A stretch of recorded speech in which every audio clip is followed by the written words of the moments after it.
Assalamualaikum warahmatullahi wabarakatuh. Alhamdulillahirrabbilalamin. Assalatu wassalamu ala Muhammadin wa ala alihi wa sahbihi ajmain, amma ba'du.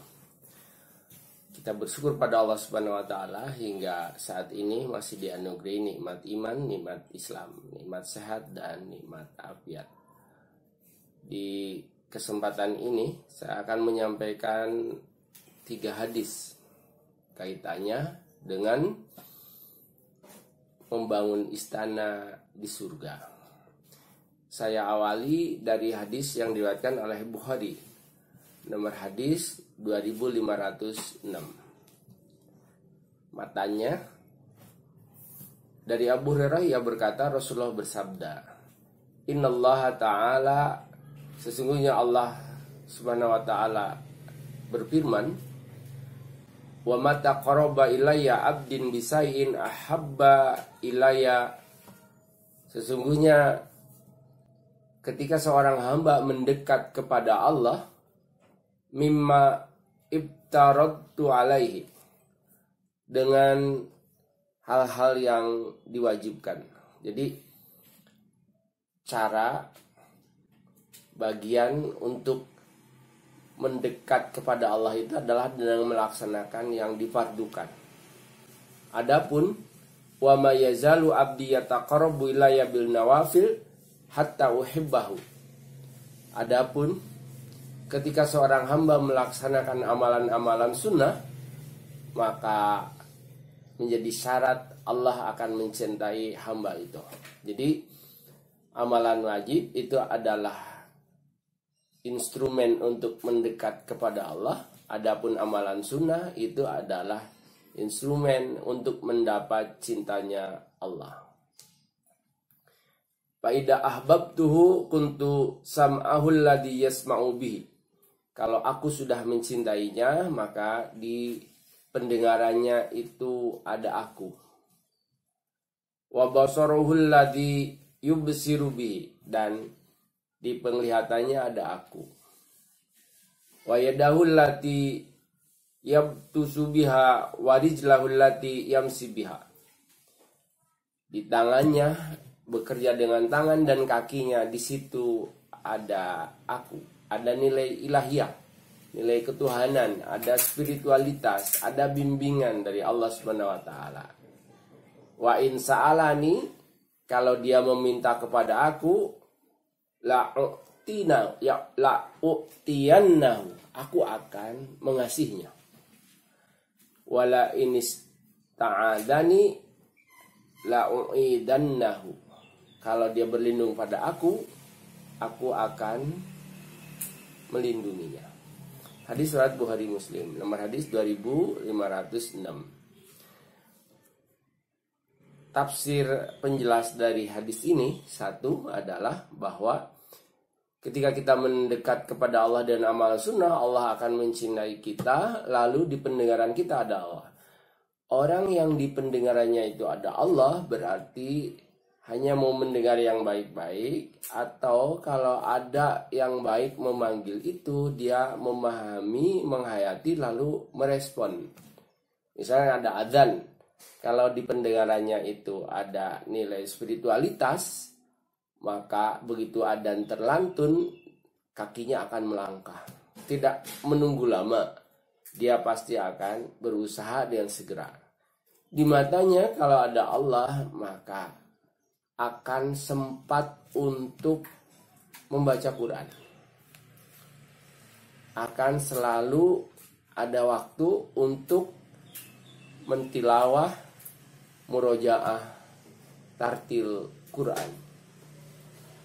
Di tangan kakinya itu ada Allah, maka perbuatan yang dilakukan itu akan berdampak pada kebaikan, dinilai sebagai ibadah.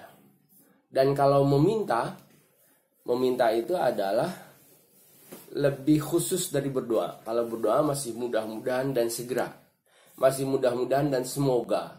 Jadi kalau meminta, langsung memohon kepada Allah, menyebutkan apa yang diingini.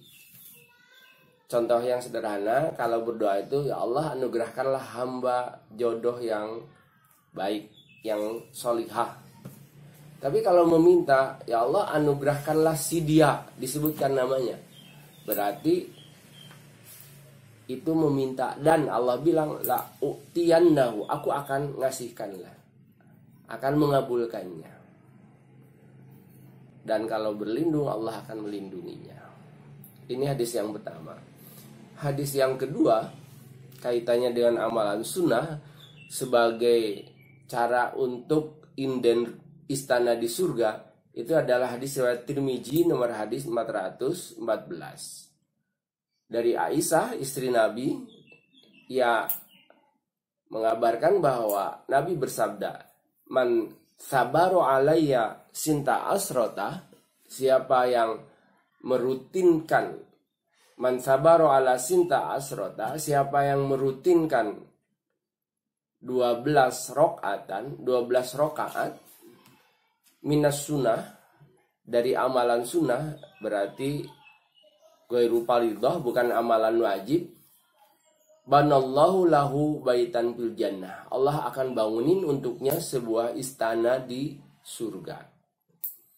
Jadi man sabaro ala sinta asrota rakaatan, siapa yang melazimkan, merutinkan, mengistiqomahkan, membiasakan, mengusahakan, menjaga agar tidak luput dari 12 rakaat kulla yaumin, dalam sehari semalam, maka banallahu lahu baitan fil jannah, Allah akan bangunin untuknya sebuah istana di surga. Dilanjutkan, hadis ini merinci yang 12 rakaat itu yang mana? 1, arba'a rakaatin qabla dzuhri, 4 rakaat sebelum zuhur.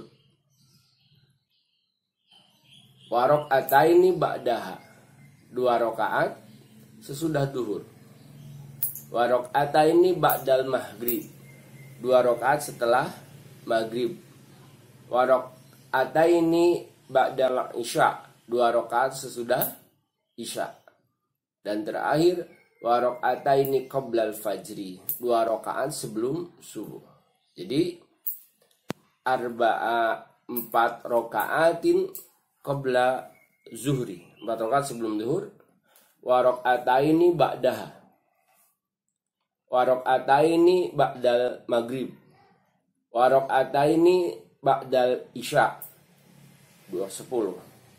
Wa raka'ataini qablal fajri, itulah 12. Siapa yang merutinkan 12 rakaat, Allah akan bangunin bukan gubuk, bukan rumah, tapi istana di surga. Berapa harga istana? Kayaknya nggak ada yang jual. Saya telusuri di Google, saya googling, ternyata ada istana yang disewakan, dijual nggak? Istana Buckingham di Inggris, punya Ratu Elizabeth. Ada 19 ruang, satu ruang harganya 1 miliar, bilang nginep semalam. Kalau yang 19 itu di booking semuanya, maka harganya 19 miliar. Jadi hanya sekedar nginep semalam, booking semalam, tidur semalam karena ada acara, itu 19 miliar. Dengan tidak termasuk ruang utama. Ruang untuk ratu nggak disewakan. 19 miliar. Kita itu bukan nyewa, tapi kekal abadi selama-lamanya, dapat di surga, istana. Caranya bagaimana? Lakukan 12 rakaat. 12 rakaat itu 12 menit. Maka setelah kita mengetahui, memahami pesan makna hadis ini hadis-hadis qudsi ya, tadi yang di awal. Penjelas kemudian, ini hadis dari riwayat Tirmizi. Yang namanya tempat, jangankan di akhirat, di dunia itu sudah susah. Apalagi kalau kita berada atau bookingnya mendekati hari raya atau event-event spesial. Itu mesti indenya harus 3 bulan, karena udah kehabisan di booking orang. Kalau di kantor, di perusahaan, itu mesti ada parkir khusus. Itu gak boleh kita isi. Misalnya parkir untuk kepala dinas, parkir untuk kepala cabang, parkir untuk Pak Bupati atau Pak Gubernur itu sekalipun udah penuh, tempat itu tetap gak boleh diisi, harus kosong karena udah jelas pemiliknya. Kita di surga sama, orangnya masih hidup tetapi tempatnya udah disediakan, tertulis atas namanya. Nanti pasti insya Allah orang itu akan ke surga. Masa tempatnya udah ada di surga tercatat atas namanya lalu tidak nyampe ke sana, kan gak mungkin ini. Jadi pasti orang itu akan ke surga, dan masalahnya itu inden, bukan ready stock. Jadi inden itu begitu nyampe sana, semau kita, sesuka kita, sekehendak kita, mau seperti apa itu bentuk rupa corak istananya itu. Syaratnya apa? Lakukan 12 rakaat dalam sehari semalam. Sholat apa itu? Sholat sunnah rawatib. 1. Qobliyah zuhur 4 rakaat. Ba'diyah duhur 2 rakaat. Ba'diyah maghrib 2 rakaat. Ba'diyah isya 2 rakaat. Qobliyah subuh 2 rakaat.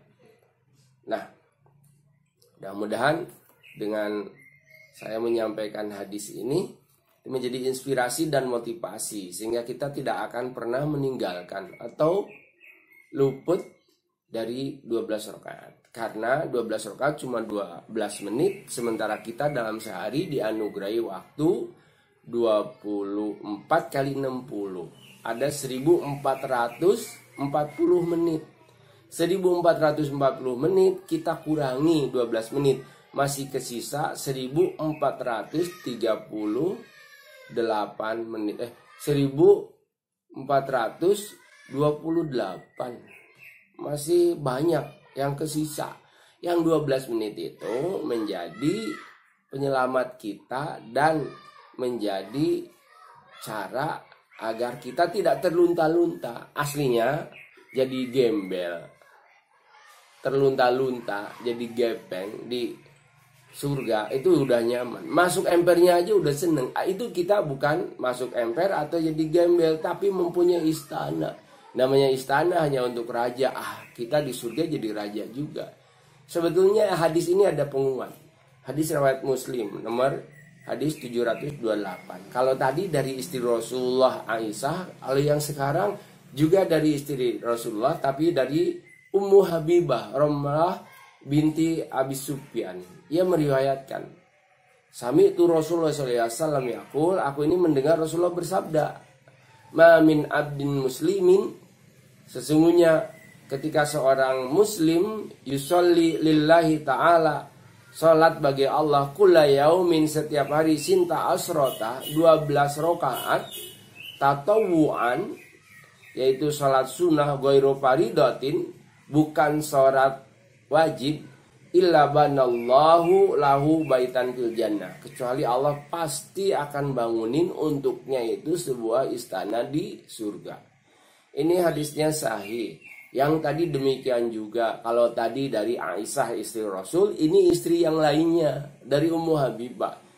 Jadi kalau sudah ngerti ini hadis valid, sahih, bahkan yang meriwayatkan orang yang terdekat, bahkan Ummu Habibah itu bilang, selama setelah aku mendengar sabda Rasul seperti ini, aku tidak pernah meninggalkan sama sekali tentang sholat sunnah mu'akkadah, yang itu 4 rakaat sebelum zuhur, 2 rakaat sesudahnya, 2 rakaat sudah maghrib, 2 rakaat sudah isya, dan 2 rakaat sebelum subuh. Itulah sholat sunnah qobliyah ba'diyah 12 rakaat yang oleh para fuqaha, para ulama disebut sholat sunnah mu'akkadah. Sholat sunnah yang sangat dianjurkan sekali. Dibilang sunnah itu sangat, dibilang wajib gak nyampe. Ini saya kadang suka mengatakan ini sholat sunnah setengah wajib, karena bukan sunnah biasa, tetapi bukan wajib. Tetapi Rasulullah selalu mengusahakan untuk melaksanakannya. Itulah yang dimaksud dengan sholat sunnah mu'akkadah, yang pahala utamanya akan dibangunkan rumah di surga. Yang harus digarisbawahi dan dicatat bahwa sebelum zuhur itu arba'a rakaatin, 4 rakaat. Jadi bukan 2. Kalau udah 4 rakaat gitu pelaksananya bisa langsung 4. Kalau langsung 4 berarti dari takbir gak ada tahiyat awal, terus menerus sampai 4 rakaat baru tahiyat akhir. Setiap rakaat, yang rakaat pertama membaca iftitah surat pendek, lalu membaca iftitah Al-Fatihah surat pendek. Rakaat kedua membaca Al-Fatihah surat pendek. Rakaat ketiga membaca Al-Fatihah surat pendek. Rakaat keempat membaca Al-Fatihah surat pendek. Ruku, sujud, duduk antara 2 sujud. Kemudian sujud lagi, terakhir tahiyat akhir. Jadi kalau dilakukannya langsung 4. Kalau mau dilakukan 2-2 maka seperti biasa. Jadi iftitah Al-Fatihah surat pendek, rakaat kedua Al-Fatihah surat pendek, lalu tahiyat akhir. Tambah lagi 2 seperti tersebut. Nah, untuk sebelum zuhur khusus kalau ingin dapat istana di surga itu 4 rakaat. Mudah-mudahan kultum hari ini yang saya jadikan pengganti dari One Day One Hadis itu dalam bentuk virtual, dalam bentuk video di YouTube, mudah-mudahan manfaat, menginspirasi kita, menjadi bekal bagi kita, menjadi motivasi bagi kita agar kita selalu menjaga dan mengistiqomahkan apa yang menjadi contoh dari Rasulullah SAW. Akhirul kalam, assalamualaikum warahmatullahi wabarakatuh.